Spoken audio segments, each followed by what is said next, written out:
नमस्कार दोस्तों आज हम जिस मूवी के बारे में बात करने वाले हैं ये एक बहुत ही बढ़िया मूवी है जो एक बॉस और एम्प्लॉय के रिलेशन को बताती है। दोस्तों, मूवी की स्टार्टिंग में हमें दिखाया जाता है कि एक आदमी जिसका नाम बेन है वो अपनी कंपनी से रिटायर हो गया है। उसकी बीवी मर चुकी है और वो अपने खालीपन से बचने के लिए स्टारबक्स जाता है, किताबें पढ़ता है और मूवीज देखता है और बहुत से फ्यूनरल भी अटेंड करता है। लेकिन उसकी लाइफ में बहुत खालीपन रहता है। एक दिन वह बाजार जा रहा होता है, तभी उसे एक पोस्टर दिखाई देता है जिसमें सीनियर इंटर्नशिप प्रोग्राम के बारे में बताया जाता है। तभी उसकी एक फ्रेंड आकर उसे बताती है कि इस पोस्ट के लिए उम्र 65 साल की होनी चाहिए। दरअसल यह एक aboutfit.com नाम की कंपनी होती है जो ऑनलाइन कपड़े बेचने का काम करती है और उसने एक वीडियो की डिमांड भी की होती है जो कंपनी की ईमेल आईडी में पोस्ट करनी होती है। बेन को ये काफी इंटरेस्टिंग लगता है और वह वीडियो बनाकर उसे पोस्ट कर देता है। अब हमें ऑफिस के अंदर दिखाया जाता है कि जूल्स जो कंपनी की फाउंडर है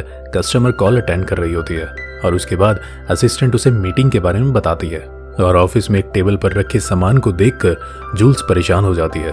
तभी वहां बेन की एंट्री होती है और वो बाकी इंटर्न्स के साथ इंटरव्यू देने आया होता है और ऑफिस में इंटरव्यू से इंटरव्यूअर उससे इम्प्रेस हो जाते हैं और वह जूल्स को उस सीनियर इंटर्नशिप प्रोग्राम के बारे में बताता है, पर उसे कुछ याद नहीं रहता है। दोस्तों, इस इंटरव्यू में 3 इंटर्न आए होते हैं, इसलिए इंटरव्यूअर एक इंटर्न को जूल्स के साथ असिस्टेंट की तरह लगाने को कहता है, लेकिन जूल्स इसके लिए मना कर देती है क्योंकि उसके संबंध अपने माता पिता के साथ भी अच्छे नहीं होते हैं। लेकिन मजबूरन उसे राजी होना पड़ता है और अगले दिन इंटरव्यूअर सभी इंटर्न को उसकी जगह और काम के बारे में बताता है कि उन्हें एक मेल के थ्रू पता चलेगा कि वो इस डिपार्टमेंट में काम करेंगे। अगले दिन हम देखते हैं कि बेन को एक ईमेल आता है जिसमें उसे जूल्स का असिस्टेंट नियुक्त किया जाता है। जब वह जूल्स से मिलता है तो जूल्स उसे बताती है कि जब उसे उसकी जरूरत होगी वह उसे ईमेल कर देगी। दरअसल जूल्स को बूढ़े लोग पसंद नहीं होते हैं और वही बेन मेल का वेट करता रहता है, लेकिन उसे कोई भी मेल नहीं मिलता और वह ऑफिस में नई नई चीजें सीखता रहता है। दोस्तों, बेन एक बहुत ही पॉजिटिव एनर्जी से भरा हुआ और खुशनुमा इंसान होता है जो नई नई चीजें सीखने में यकीन रखता है और वह जूल्स के जाने के बाद ही ऑफिस से निकलता है और वो ऑफिस में लोगों की हेल्प भी करता है जिसे जूल्स नोटिस करती है और हम देखते हैं कि उनमें से एक लड़का जूल्स का असिस्टेंट जैक को पसंद करता है, पर जैक अपने काम के कारण उसे नोटिस नहीं कर पाती है। उसके बाद हम देखते हैं कि जूल्स टेबल पर फैली फाइल्स को देखकर फिर निराश हो जाती है और अगले ही पल हम देखते हैं कि जूल्स का दोस्त उसे बताता है कि ऑफिस को एक नई सीईओ की जरूरत है, लेकिन जूल्स उसे मना कर देती है और वो उसे बताता है कि इन्वेस्टर भी यही चाहते हैं क्योंकि जूल्स अपने काम को समय पर मैनेज नहीं कर पाती है जिससे कंपनी में प्रॉब्लम चल रही होती है और वह उसे सीईओ की लिस्ट देकर चला जाता है जिससे जूल्स परेशान हो जाती है और अगले दिन जूल्स उस टेबल को खाली देखकर बहुत खुश होती है और उसे पता चलता है कि यह काम बेन ने किया है। फियोना नाम की एक लेडीज बेन के कंधे की मालिश करती है और उसे बताती है कि वो ऑफिस में हाउस मसाज का काम करती है और वह उसे घर के लिए भी इनवाइट करती है जिसे बेन मान लेता है। उसके बाद वह खिड़की से देखता है कि जूल्स का ड्राइवर अल्कोहल पी रहा होता है और वह उसके पास जाता है और बोलता है, तुम जूल्स को बता दो कि आज तुम गाड़ी नहीं चला पाओगे वरना वह सब सच बता देगा। और वह तबीयत का बहाना मानकर बेन को घर छोड़ने के लिए कहता है और रास्ते में जूल्स की माँ का फोन आता है और वह उनसे जबरदस्ती बात कर फोन जल्दी रख देती है। तभी जूल्स एक सीईओ का इंटरव्यू लेने एक बिल्डिंग में जाती है, पर वह उसे पसंद नहीं आता इसलिए वो वापस आ जाती है और बेन उसे घर छोड़ देता है। यहाँ हम जूल्स के हस्बैंड और उसकी बेटी को देखते हैं। जूल्स का हस्बैंड घर के कामों के साथ अपनी बेटी का भी ख्याल रखता है। तभी रात में बेन पर जूल्स के असिस्टेंट का कॉल आता है कि सुबह जूल्स को घर से पिकअप करना है, जहाँ सुबह वो जूल्स के हस्बैंड और उसकी बेटी से मिलता है और वह जूल्स को लेकर ऑफिस के लिए निकल जाता है। तभी बेन जूल्स को देखता है और उसे कुछ अजीब लगता है और वह बेन का ट्रांसफर करने के बाद कैमरन को मेल कर देती है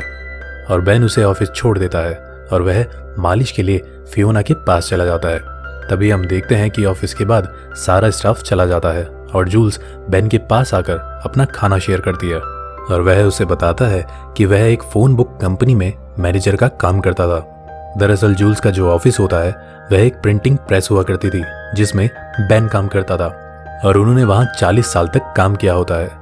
जिसके बाद इन दोनों के बीच कुछ बात होती है और बेन जूल्स को घर छोड़कर चला जाता है और अगली सुबह हम देखते हैं कि बेन का ट्रांसफर हो गया है, इसलिए कोई और उसे घर से पिकअप करता है और वह उस जगह वापस जाकर बेन से माफी मांगती है और उसे अपने साथ ऑफिस में ले आती है और बेकी का काम बेन को संभालने को देती है, जिससे बेकी नाराज हो जाती है। तभी उसका फ्रेंड जो उससे प्यार करता है उसे संभालता है कि मैं बस कुछ मदद करना चाहता हूँ। तभी बेन जूल्स को बताता है कि हमें अपने मार्केटिंग का पैसा वहां खर्च करना चाहिए जहां से हमें ऑर्डर्स आ रहे हैं, ना कि वहां जहां से हमें ऑर्डर्स नहीं आ रहे हैं, क्योंकि जो एड्स होते हैं वो बहुत महंगे होते हैं, जिससे कंपनी का पैसा वेस्ट हो रहा होता है। और बेन जूल्स को नया प्लान देता है और उसके बाद बेन अपने एक साथी को जिसे घर नहीं मिल रहा होता है उसे अपने घर में ही शिफ्ट कर लेता है और फिर बेन जूल्स को लेकर उसके घर पहुंचता है और उसे पता चलता है कि जूल्स को सैन फ्रांसिस्को में एक सीईओ का इंटरव्यू लेने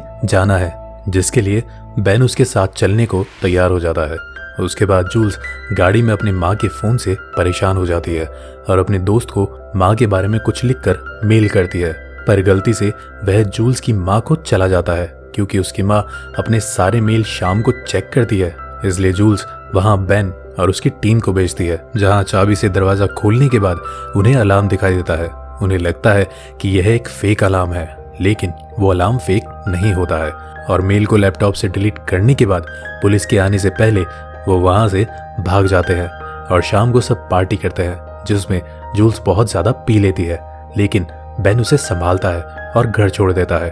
अगली सुबह बेन जूल्स के घर जाता है, जहाँ जूल्स की बेटी बर्थडे पार्टी में जाने के लिए रो रही होती है और जूल्स के पति की तबीयत खराब होती है, इसलिए बेन उसे पार्टी में ले जाता है और वो वहां से जल्दी निकल जाता है। और जब वो घर पहुंचता है तो उसे पता चलता है कि जूल्स के पति का दूसरी लड़की के साथ अफेयर चल रहा होता है। यह देखकर उसे बहुत बुरा लगता है और गाड़ी को कुछ देर घुमाने के बाद वो उसे घर छोड़ देता है और वह ऑफिस में जूल्स को खुश देखकर उसे कुछ बता नहीं पाता है। और अगले दिन ये लोग सैन फ्रांसिस्को के लिए निकल जाते हैं, जहाँ ये दोनों एक होटल में रुकते हैं और वहाँ अचानक से अलार्म बजता है और सब बाहर आ जाते हैं। फिर बेन जूल्स के कमरे में जाता है, जहाँ जूल्स बेन को बताती है कि उसके पति का अफेयर चल रहा है और बेन उसे बताता है कि उसने उन दोनों को साथ में देखा है। वहीं जूल्स काफी भावुक हो जाती है और बताती है कि वह कंपनी के लिए एक अच्छा सीईओ देखेगी और फिर कंपनी की जिम्मेदारियां उसे देकर अपनी बेटी